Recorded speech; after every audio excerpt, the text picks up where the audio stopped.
ஆக்டர்ஸ்னால் இந்த அளவில் தான் கத்தணும், இப்படி தான் சிரிக்கணும், இப்படி தான் கோவப்படணும் அப்படின்ற ஒரு விஷயம் இருக்கா ஆக்டர்ஸ்க்கு தனியாக?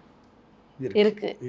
அதை காட்டும் போது அது கரெக்டான ஆக்டிங்காக இருக்கு. நம்ம எந்த நிலையிலேருந்து வரோம், எந்த மாதிரி ஒரு கேட்டகரியிலேருந்து வரோம், எந்த மாதிரி அட்மாஸ்பியர்லேருந்து வரோம்னு வச்சு தான் நம்மளோட சைக்காலஜி இருக்குது. அவங்கெல்லாம் வந்து கால் அடிப்பட்டா மிடில் கிளாஸ் ஒரு மாதிரி ரியாக்ட் பண்ணணும். மிடில் கிளாஸ் எப்போவுமே ஓவர் ஆக்டிங் தான், நல்லா புரிஞ்சுக்கணும். மிடில் கிளாஸ் லைஃப் ஸ்டோரி எல்லாமே ஓவர் ஆக்டிங். சினிமாவில் இருக்கட்டும், நிஜ வாழ்க்கையில் இருக்கட்டும், எல்லாத்தையும் சின்ன நெருப்பு கூட ஊதி தள்ளுறது இவங்க தான். ஊரே பற்ற வைக்கிறது மிடில் கிளாஸ் ஃபேமிலிஸ் தான். அங்கே தான் எல்லா பிரச்சனையும் உருவாகுது. லோயர் மிடில் கிளாஸுங்க அறுத்துச்சுன்னா அவ்வளோ பெருசாக எடுத்துக்க மாட்டாங்க. அப்பர் மிடில் கிளாஸ்னா சட்டிலாக நடிப்பாங்க.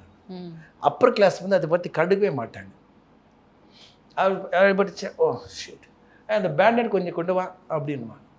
ஸோ நம்ம வளர்ன்ற விதம், அந்த சூழல் வந்து சைக்காலஜி வந்து உன்னை வந்து ஸ்டிமுலேட் பண்ணுது, உன்னை வந்து ஒரு ஆர்டர் பண்ணுது. அதுக்கேற்ற மாதிரி தான் நீ நடந்துப்ப. நீங்கள் அப்பர் கிளாஸில் இருக்கிறீங்க, அடிப்படை ஓ மை காட் அப்படின்னு நீங்கள் அழுதிங்கன்னா அவங்க வாட் ஹேப்பன் அங்கே ரியாக்ஷன் அவ்வளோதான் இருக்கும். ஓகே, அடிப்பட்டுச்சு அதுக்கே ஓவர் ஆக்ட் பண்ணுறேன். அவங்களுக்கு அது ஓவர் ஆக்டிங். நீ மிடில் கிளாஸ் போட்டு இது பண்ண வேண்டாம். ஓ மை காட் ஐயோ பேது கொண்டு வாடா, இது கொண்டு வா. சி இந்த ஓவர் ஆக்டிங்கு இன்னொரு ஓவர் ஆக்டிங் அப்படி ஜோடி சேர்ந்துருது. அப்போது அந்த எந்த ஏரியா பொறுத்து தான் அந்த ஆக்டிங் அது வந்து டிசைட் ஆகுது. எல்லாத்துக்கும் ஓவர் ஆக்டிங். நம்ம டைரக்டர்ஸ் எல்லாம் இப்போ நிறைய ஹாலிவுட் மூவிஸ் பார்த்த பிறகு அந்த மாதிரி கதை திருடி அந்த மாதிரி ஸ்க்ரீன் ப்ளே பண்ணுறதால அது போதும் அப்படின்னு நினச்சிக்கிட்டு இருக்கிறாங்க.